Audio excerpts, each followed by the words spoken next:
warahmatullahi wabarakatuh. Perkenalkan, nama saya Husni dari kelas 12 IPS 3. Saya akan menjelaskan tentang penginderaan jauh. Pengertian penginderaan jauh adalah didefinisikan sebagai ilmu dalam mengumpulkan informasi suatu objek tanpa menyentuh atau berkontak fisik langsung dengan objek tersebut.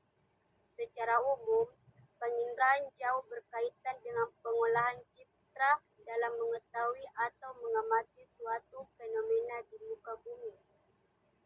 Prinsip-prinsip dasar dari penginderaan jauh adalah adanya rekaman interaksi antara gelombang dan elektronik dan objek di muka bumi yang tertangkap oleh sensor penangkap gelombang. Penangkap gelombang ini dapat berupa satelit, pesawat, atau pesawat tanpa awak.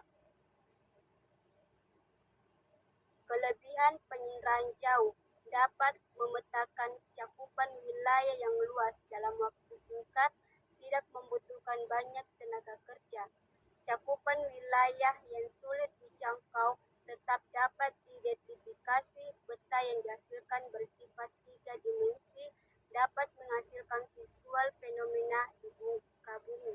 Dengan periode waktu, biaya lebih murah. Kelemahan penginderaan jauh terkadang untuk pemetaan yang detail, akurasinya tidak selalu baik karena bergantung pada resolusi citra yang digunakan. Memerlukan tenaga ahli yang mumpuni. Dan adapun manfaat dari penginderaan jauh, yaitu pemetaan geologi dan geomorfologi, misalnya eksplorasi mineral dan energi. Pemetaan terjadinya suatu fenomena di muka bumi, misalnya kebakaran, kebanjiran, degradasi lahan, perubahan lahan, dan lain-lain sebagainya. Pemetaan bencana alam. Dan adapun gambar komponen penginderaan jauh. Di sini ada gambar komponen penginderaan jauh. Sumber tenaga sebagai penghubung yang membawa data objek ke sensor dapat dilakukan dengan cara distribusi daya, gelombang bunyi, atau gelombang elektromagnetik sistem pasif. Menggunakan sumber tenaga matahari, radiasi matahari dapat terurai menjadi berbagai panjang gelombang. Contohnya yaitu infrared thermal sistem aktif menggunakan tenaga buatan, tenaga pulsar sehingga dapat merekam objek dengan bantuan di luar matahari, biasanya untuk khusus di malam hari. Contohnya yaitu laser fluorosensor dan synthetic aperture radar SAR. Dan ini pun ada gambarnya. Atmosfer, sistem selektif terhadap panjang gelombang. Hanya sedikit yang dapat dimanfaatkan untuk penginderaan jauh. Jendela atmosfer spektrum, gelombang yang dapat melalui atmosfer dan menyentuh permukaan bumi, yang tidak mencapai mengalami bentuk serapan, pentulang yang hamburan, atau penginderaan sensor. Digunakan untuk melacak, mendeteksi, dan merekam suatu objek. Tingkat kepekaannya berbagai untuk setiap sensor terhadap spektrum elektromagnetik. Macam-macam sensor yaitu ground-based platform, sensor di atas permukaan bumi dan lokasinya permanen. Aerial platform, sensor yang biasanya disebut di pesawat terbang. Satelit platform, sensor di satelit yang diposisikan pada orbit bumi. Macam-macam resolusi sensor yaitu resolusi spasial, tingkat kerincian suatu objek yang ditangkap oleh sensor semakin rinci, maka semakin tinggi resolusinya. Resolusi spektral, lebar kisaran masing-masing dari spektral yang diukur sensor. Resolusi temporal, interval waktu antar dua pengukuran yang berurutan. Perolehan data dapat dilakukan dengan interpretasi, yaitu mengidentifikasikan objek dan menilai arti pentingnya objek yang tergambarkan pada citra tersebut. Sutanto 1986. Citra terbagi menjadi citra foto dan citra non-foto.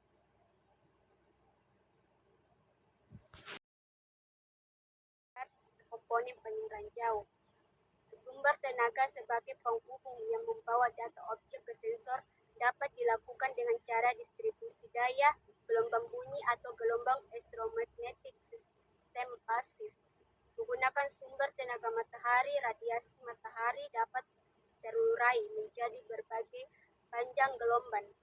Contohnya yaitu infrared thermal sistem aktif menggunakan tenaga buatan, tenaga pulsar sehingga dapat merekam objek dengan bantuan di luar matahari, biasanya untuk khusus di malam hari.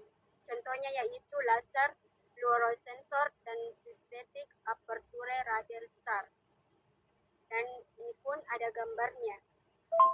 Atmosfer terhadap panjang gelombang hanya sedikit yang dapat dimanfaatkan untuk penginderaan jauh.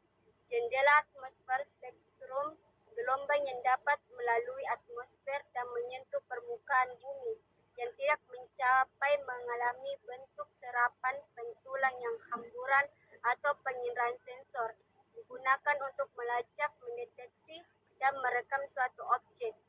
Tingkat kepekaannya berbagai untuk setiap sensor terhadap spektrum elektromagnetik. Macam-macam sensor yaitu ground-based platform, sensor di atas permukaan bumi dan lokasinya permanen. Aerial platform, sensor yang biasanya disebut di pesawat terbang. Satelit platform, sensor di satelit yang diposisikan pada orbit bumi. Macam-macam resolusi sensor yaitu resolusi spasial, tingkat kerincian suatu objek yang ditangkap oleh sensor semakin rinci, maka semakin tinggi resolusinya. Resolusi spektral, lebar kisaran masing-masing dan spektral yang diukur sensor. Resolusi temporal, interval waktu antar dua pengukuran yang berurutan. Perolehan data dapat dilakukan dengan interpretasi, yaitu mengidentifikasikan objek dan menilai arti pentingnya objek yang tergambarkan pada citra tersebut. Sutanto 1986, citra terbagi menjadi citra foto dan citra non-foto. Interpretasi peta, rona dan warna. Rona tingkat kegelapan atau kecerahan objek pada suatu citra yang dinyatakan dalam derajat keabuan dan bergantung cuaca. Warna wujud yang tampak oleh mata berdasarkan jenis spektrum. Bentuk mengacu ke bentuk secara umum, konfigurasi atau garis besar pada wujud suatu objek. Atribut yang jelas menyangkut pada kerangka suatu objek. Ukuran atribut objek yang berupa jarak luas, tinggi, gradien, dan volume berkaitan dengan penggunaan skala. Letak objek terhadap bentang darat, asosiasi keterkaitan antara objek yang satu dengan yang lain, berguna sebagai petunjuk bagi adanya objek lain. Sekian dari saya. Wassalamualaikum warahmatullahi wabarakatuh.